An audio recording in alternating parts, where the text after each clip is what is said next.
Olá, estudantes, tudo bem? Eu sou o professor Paulo e hoje vamos falar de permutação simples. Permutação nada mais é do que bagunçar, ou seja, mudar vários elementos de lugar, permutar os elementos entre si. Trouxe aqui um exemplo.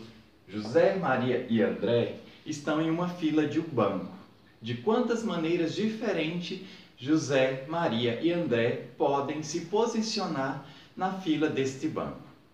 Então aqui, ó, primeiramente poderia estar José, vou chamar de J, Maria de M e André de A.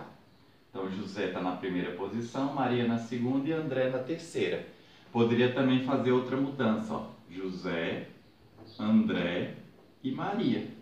Poderíamos também falar que André, Maria e José. Poderíamos também falar que André, José e Maria. Poderíamos também falar Maria, José e André. Poderíamos também falar Maria, André e José. Então, são 1, 2, 3, 4, 5, 6 maneiras diferentes, né, de se posicionar essas três pessoas na mesma fila de um banco. Simples assim. Mas, e se fosse uma fila muito grande? Se fosse uma fila com 15 pessoas, 20 pessoas, nós iríamos perder tempo fazendo de um por um, manipulando as pessoas para saber quantas maneiras diferentes poderíamos posicionar essas pessoas nessa fila? Não, né? Por isso faz-se necessário saber as propriedades de permutação. Permutação sempre vai ser P igual a N fatorial, que esse N fatorial é a quantidade de elementos que eu tenho. Mas quando que eu vou utilizar a permutação dentro das situações problemas de análise combinatória?